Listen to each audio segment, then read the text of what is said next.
Hello guys, proton की दरियाफ्त 1886 में Goldstein ने मुशाहिदा किया कि डिस्चार्ज ट्यूब में कैथोडेट्स के अलावा भी दीगर किस्म की रेज पाई जाती हैं जो कैथोडेट्स की मुखालिफ सिमत में सफ़र करती हैं। इसने डिस्चार्ज ट्यूब में सुराखदार कैथोड को इस्तेमाल किया जैसा कि शक्ल नंबर में वाज़ह है। इसने मुशाहिदा किया कि ये रेज़ कैथोड की सुराखों में से गुजर गईं और उन्होंने ट्यूब की दीवार पर चमक पैदा की। इसने इनको रेज़ को किनाल रेज़ का नाम दिया। किनाल रेज़ की खसूसियात, ये रेज़ भी ख़त मुस्तकीम है लेकिन कैथोड रेज़ के मुखालिफ सिमत में सफ़र करती है और अपने रास्ते में आने वाले ठोस जिस्म का साया बनाती है।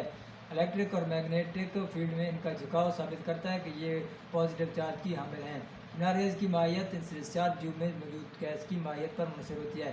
इन रेज़ का अखराज डिस्चार्ज ट्यूब में मौजूद नोड से नहीं होता बल्कि ये रेज़ इस वक्त पैदा होती हैं जब कैथोड रेज़ या इलेक्ट्रॉन डिस्चार्ज ट्यूब में मौजूद बकिया रेजिडुअल गैस के मॉलिक्यूल से टकराते हैं। इस तरह वो गैस के मॉलिक्यूल को दर्जा तरीके के आयन में तब्दील यानी आयोनाइज करते हैं।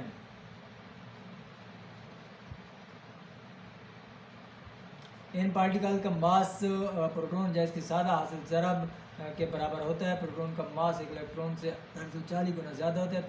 रेज़ पॉजिटिव चार्ज रखने वाले पार्टिकल से बनती हैं। इन रेज़ का मास और चार्ज डिस्चार्ज ट्यूब में मौजूद गैस की माहियत पर मुनहसर होता है। इसलिए मुख्तलिफ गैसेज मुख्तलिफ किस्म की पॉजिटिव रेज़ जिनका मास और चार्ज भी मुख्तलिफ होता है पैदा करती हैं। याद रखें कि गैस से पैदा होने वाले पार्टिकल्स एक ही किस्म के होते हैं, जैसे कि सबसे हल्की गैस हाइड्रोजन से पैदा होने वाले पॉजिटिव पार्टिकल प्रोटॉन होते हैं। न्यूट्रॉन की दरियाफ्त, रदरफोर्ड ने मुशाहिदा किया कि किसी एलिमेंट का एक एटॉमिक मास सिर्फ इलेक्ट्रॉन और प्रोटॉन की मास की बुनियाद पर वाज़ा नहीं किया जा सकता। 1920 में उसने पेश गोई की कि किसी एक एटम में प्रोटॉन के मास के मसावी कुछ दीगर पार्टिकल भी पाए जाते हैं जिन पर कोई चार्ज नहीं होता। पर साइंसदानों ने इन न्यूट्रल पार्टिकल्स की तलाश शुरू कर दी। आखिरकार 1932 में एक साइंसदान चैडविक ने न्यूट्रॉन दरियाफ्त कर लिया। पार्टिकल इस वक्त दरियाफ्त हुए जब उनसे अंसर पर बेरिलियम पर अल्फ़ा पार्टिकल्स की बुछाड़ की। उसने मुशाहिदा किया कि इस अमल से खासी ज़्यादा शराइत करने वाली रेडिएशन पैदा हुई। इन रेडिएशन को न्यूट्रॉन का नाम दिया गया। इस अमल को मसावत की शक्ल में इस तरह ज़ाहिर किया जाता है।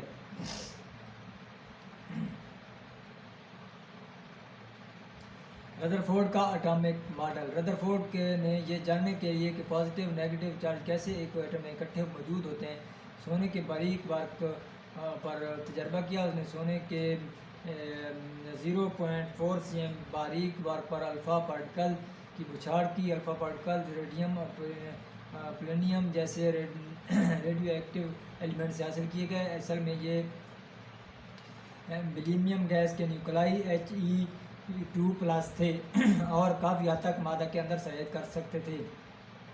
सोने के वर्क के पीछे इन्हें फोटोग्राफिक प्लेट या जिंक सल्फाइड से पेंट की हुई स्क्रीन रखी। इस प्लेट या स्क्रीन पर सोने के वर्क टकराने के बाद अल्फ़ा पार्टिकल्स के असरात का मुशाहिदा किया। रदरफोर्ड के इस तजर्बा को दिखाया गया। इसने साबित किया कि एटम का प्लम पुडिंग मॉडल दुरुस्त नहीं था।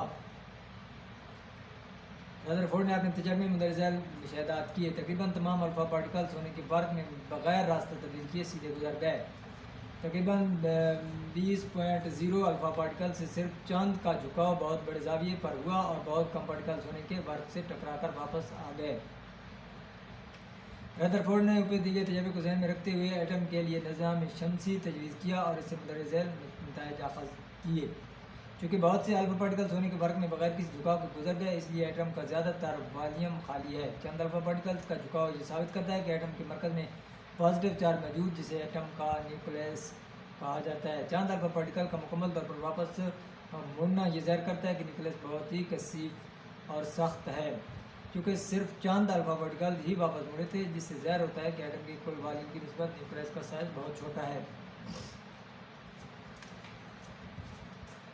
इलेक्ट्रॉन न्यूक्लियस के गर्दिश करते हैं। चूँकि एटम मजमूई तौर पर न्यूट्रल होता है, इसलिए एटम में मौजूद इलेक्ट्रॉन की तादाद प्रोटॉन की तादाद के बराबर होती है। इलेक्ट्रॉन के अलावा बाकी तमाम बुनियादी पार्टिकल जो न्यूक्लियस के अंदर पाए जाते हैं न्यूक्लियॉन्स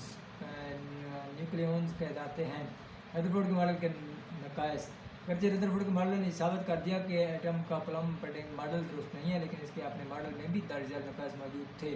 रेडिएशन की क्लासिकल थ्योरी के मुताबिक इलेक्ट्रॉन चूँकि चार्ज रखते हैं इसलिए इन्हें मुसलसल एनर्जी खारिज करना चाहिए और आखिरकार इनको न्यूक्लियस में गिर जाना चाहिए।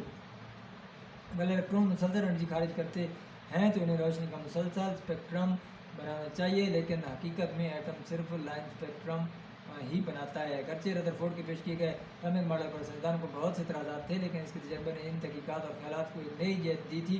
उन्हें दर्ज झेल सवालात के जवाब तलाश करने की सही शुरू कर दी।